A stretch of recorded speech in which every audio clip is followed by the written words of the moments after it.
Okay, guys, so we are going to be getting started with week 2. We're still going to be talking about some multiplication properties of exponents, but we're also going to touch on zero exponents, which is actually a super simple part of this, which will be nice. Hopefully you listened and watched the notes for last week's lesson. If you did not, then you are going to be a little lost. You were supposed to have that done. So hopefully you are able to follow along with this week. So we are going to be starting with the power of a product property. So if you remember last week, we talked about when you multiply two exponents or two powers with the same base, you add the exponents. When it's a power raised to a power, you multiply the exponents. So now we're going to be looking at power of a product. So when inside the parentheses, I actually have something multiplying, and then I have it all being raised to an exponent outside of that, we're going to talk about what that looks like. So when going through these steps, power of a product, what you're going to do, this would be to find the power of a product, you distribute the exponent. So you are going to take that exponent, that power, that's m, and you'll distribute it to a and b in this example. So that's the same as a to the m times b to the m. And you don't really have to write the multiplication symbol. You could just write a to the m, b to the m. If you write the multiplication symbol, though, you wouldn't be wrong. Okay, so all you would do is distribute. That gets distributed to everything, to numbers, to variables, all of it. Okay, because everything is its own separate piece in this. So let's look at a couple of example problems. When I go ahead and I do number 8 here, I'm going to take this power of 2 and I'm going to distribute it to the 3, to the x to the 4th, and to the y. It is going to all 3 of those pieces. Okay, that 3x to the 4th is not one piece altogether. The 3 is its own thing. The x to the 4th is something else. So that second power needs to go to everything. Now remember, I'm not doing 3 times 2. I'm saying this is 3 to the second. And this is x to the 4th to the second. And y raised to the second. So 3 squared is 9. That's something I would want you to simplify since that's so easy to do. X to the 4th to the second, that's a power raised to a power, so I multiply. So x to the 8th. And then y, that's like to the 1st to the second, would just be y to the second. Now, as you get more comfortable, you don't need to write this step here. But in the beginning, if you're not 100% sure you're doing it correctly, write that step because you don't want to mess this part up. So now let's look at our next example.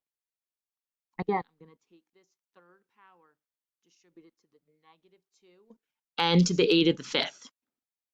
So when I distribute it to both of these, the number and the variable, this is like saying -2 raised to the 3rd. Whenever you have a negative, you always put it in parentheses. We talked about that a lot.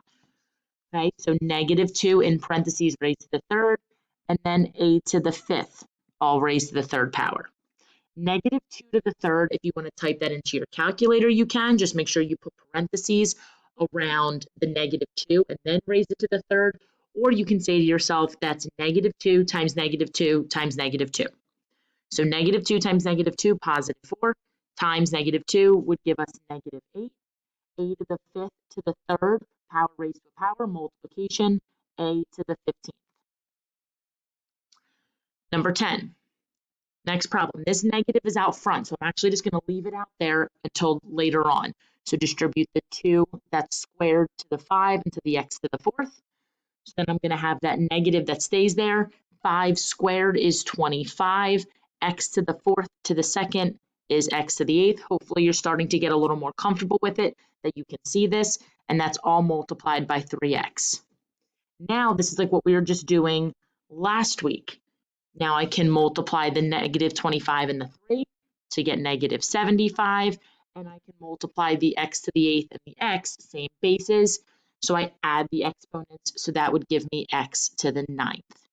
So that would be my final answer for that problem. Okay?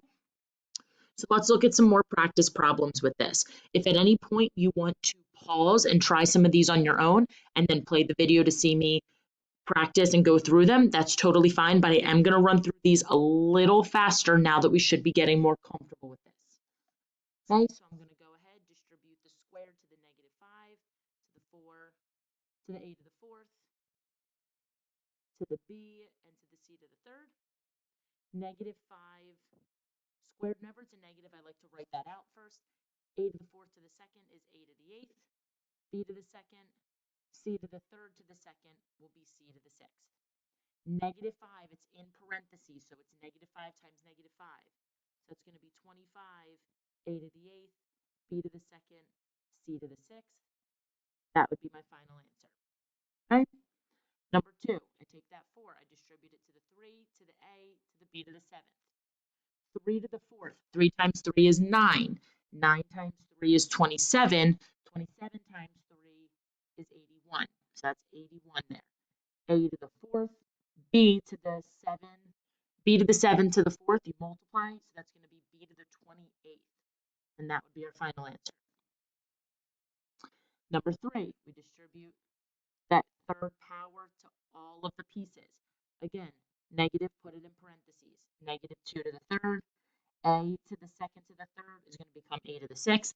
B to the 7th to the third is going to be b to the 21st. Negative 2 to the third, we actually already did that up above, so that's negative 8. A to the 6th, b to the 21st. Okay? Let's move on to number 4. This is now going to be combining some things we've already done. Distribute that power of 3 to everything. 3 to the third, 3 times 3 is 9. 9 times 3, 27.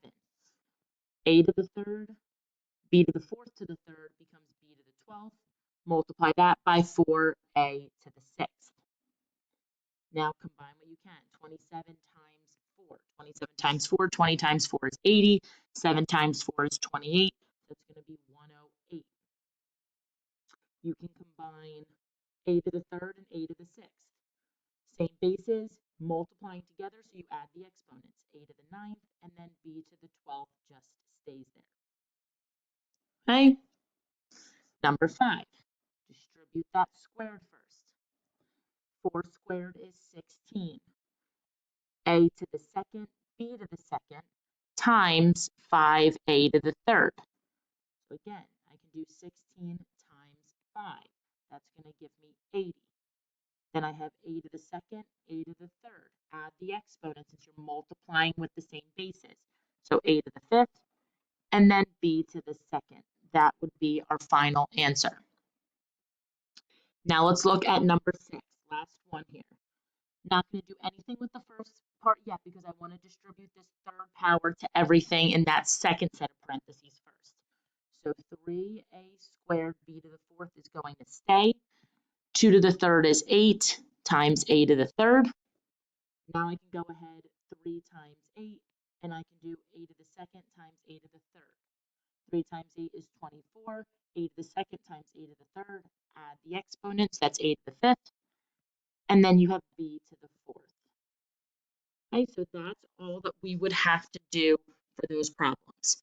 Okay, and if at any point, again, in our live session, you're confused by some of those, we can gladly go over them. But I'm hoping that the more you see them, the more comfortable you're starting to become in doing those. Last thing we're going to look at, and this is super, super simple, I promise. Zero exponent property. Any base, it does not matter what is down here. Any base raised to the power of 0 will always be 1. So a to the 0 is just 1. So if you practice, it doesn't matter. 5 to the 0, that's my base. My base is 5, automatically going to be 1. Here, x to the 0 is 1, plus y to the 0, which is 1. 1 plus 1 just gives me 2. Number 3, this is combining what we were doing up above with 0 exponents. If I distribute that 0 power, that's 5 to the 0 times a to the 0, because 2 times 0 would be 0. 5 to the 0 is 1. A to the 0 is 1. 1 times 1 just gives me 1. For this last one here that we just looked at, if you have a whole set of parentheses and everything is being raised to the 0 power, you can automatically just say, I know that's going to be 1 because everything in there is going to turn into 1. Okay, so that is it for 0 exponents. Like I told you, it's super straightforward.